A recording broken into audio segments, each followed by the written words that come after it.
My name is Bishop E.W. Jackson. I'm the national president for STAND, Staying True to America's National Destiny. And I'm also the president of Ministers Taking a Stand, which is represented here today as the initiators of a petition and a letter to the National Portrait Gallery demanding that Margaret Sanger's bust be removed from the National Portrait Gallery.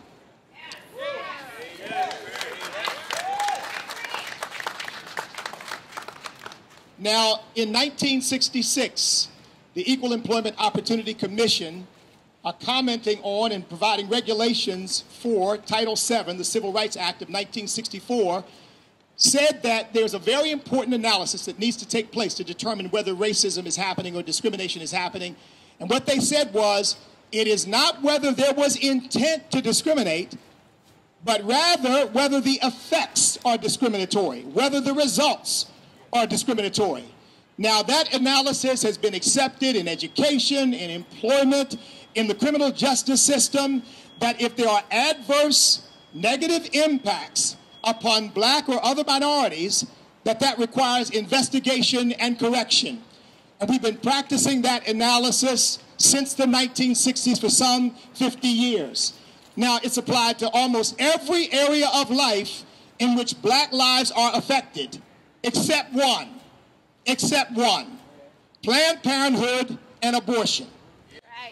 Because we know that Planned Parenthood and abortion have had a far disproportionate impact on the black community, and yet for some reason that fact has been completely ignored by liberals and frankly often by the mainstream media.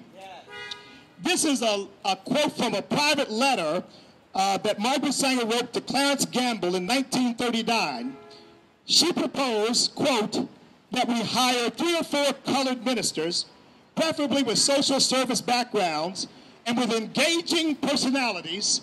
The most successful educational approach to the Negro is through religious appeal. We do not want word to go out that we want to exterminate the Negro population.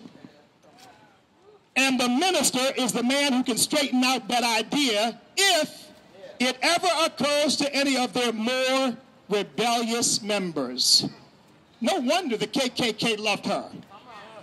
She began her career trying to reduce the populations of black and other minorities through eugenics, which meant forced or coerced sterilization. And the sterilizations that later happened in this country were largely inspired by Margaret Sanger's movement. One of her most favorite slogans was, more children from the fit, less from the unfit, that is, she said, the chief aim of birth control.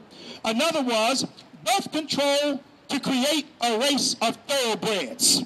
She referred to black people and others as inferior, people who should be banned from having children, and she also referred to them as human weeds and human waste. Now, she said this, and I know it's unbelievable.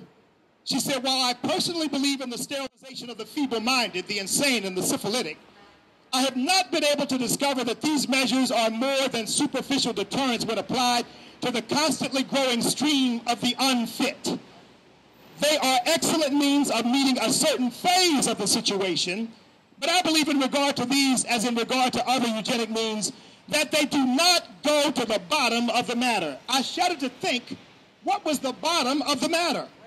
She went on to say this, the main objects of the Population Congress would be to apply a stern and rigid policy of sterilization and segregation to that grade of population whose progeny is tainted or whose inheritance is such that objectionable traits may be transmitted to offspring.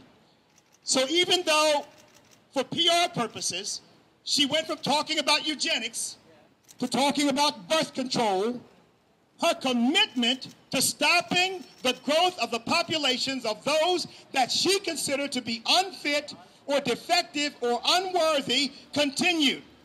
She said this, we are paying for and even submitting to the dictates of an ever-increasing, unceasingly spawning class of human beings who never should have been born at all. Planned Parenthood is nothing more than a euphemism for planned death for the people that Margaret Sanger thought should not exist. And to think that her bust sits alongside of MLK and Rosa Parks, if Margaret Sanger had her way, MLK and Rosa Parks would never have been born. In her book, The Pivot of Civilization, she said this: our civilization has bred, is breeding, and is perpetuating constantly increasing numbers of defectives, delinquents, and dependents. Margaret Sanger appropriately spoke to the Ku Klux Klan because they appreciated the things that she was saying. And it's an outrage that the National Museum would honor such a person and add insult to injury by putting her in the Struggle for Justice exhibit. In their letter, because we wrote them a letter asking, demanding that it be removed, this is what they responded in their letter. The National Portrait Gallery said Sanger is included because she strived to bring medical advice and affordable birth control to disadvantaged women. What I've just read to you, does that sound like somebody who's interested in helping disadvantaged women? She was not interested in helping them. She was interested in getting rid of them. She thought they weren't worthy of life. She said this in her book, Pivot of Civilization: everywhere we see poverty and large families going hand in hand, the least fit to carry on the race are increasing most rapidly. People who cannot support their own offspring are encouraged by the church and the state to produce large families. Many of the children thus begotten are diseased or feeble-minded. Many become criminals. The burden of supporting these unwanted types has to be borne by the healthy elements of the nation. Funds that should be used to raise the standard of our civilization are diverted to maintenance of those who should never have been born. Now, the National Portrait Gallery refuses to acknowledge any of this. They act as if all she was interested in is helping poor people, and there's nothing in the record that suggests that. What it suggests is that she was interested in ridding our country of people that she deemed to be unworthy of life. Now, this evil has no place in the National Museum exhibit, let alone one for the struggle for justice. Her intentions were not only to deprive more poor and minority people of justice, but of life itself. And if we want to bring down the Confederate flag, and I'm no supporter of the Confederate flag, and we want to bring down Confederate monuments, and I'm no supporter of the Confederacy, those are things that happened 150 years ago, and they have no impact on the lives of people for the most part. Margaret Sanger is responsible for the deaths of 285,000 babies, black babies, every single year. We're going to take those down. We ought to take her out. So I challenge the mainstream media. Please look at Margaret Sanger with intellectual honesty. I'm not asking you to condemn her. I'm not asking you to justify her. But please find out what the facts are and put those out to the American people so that they will know who she really is and what she really stood for and what she really believed. Now, I challenge the press to take seriously this issue of racial disparity because we apply it in every other circumstance. When we see more than what we consider to be an appropriate or proportional number of black people in prison, what do we say? Something's wrong. We don't say, well, maybe they committed more crimes. That's a racist thing to say, right? No, we say, no, something's wrong with the system that you have so many black people caught up in it. Well, if you were killing 37% of the babies that are impregnated in the black community, 37% of them are being killed by abortion, and we're only 11% of the population, why doesn't the press ask why? Why is that? Young black women are getting a lot of help to make the choices that they're making. They're not making them on their own. Disparate impact requires investigation and correction. Because we're not talking about education. We're not talking about the criminal justice system. We're not talking about housing. We're talking about life and death, whether somebody gets to live or die. And you can draw a direct line from Margaret Sanger's attitude about poor and other minorities to the fact that most of Planned Parenthood's abortion facilities are in or near black neighborhoods. 36% or 37% of aborted babies are black. 21% are Hispanic, the very people that she said we needed to get rid of. And in some places, such as New York, 50%. 50% of the babies aborted are black. So Margaret Sanger would be truly gratified because she would say she's accomplished her end. In fact, some studies say that the black population is not being replenished and is therefore, in the long term, in decline, and largely the result of abortion. She would dance in the museum because that's exactly what she wanted to see happen. So does the National Portrait Gallery stand by its statement that Margaret Sanger helped disadvantaged women? Because if they do, they are standing by a lie. And the only reason we believe why Planned Parenthood has not been defunded is that the lie has been accepted by too many people. And when people begin to know the truth will make them free. And they'll begin to say, you know what? We don't need to be spending any tax dollars on somebody who was a racist, a eugenicist, who basically thought the same way Hitler did. Why in the world are we honoring her? So yes, we should not only take her bust out of the museum, we should defund Planned Parenthood, not spend a dime of tax dollars on Planned Parenthood.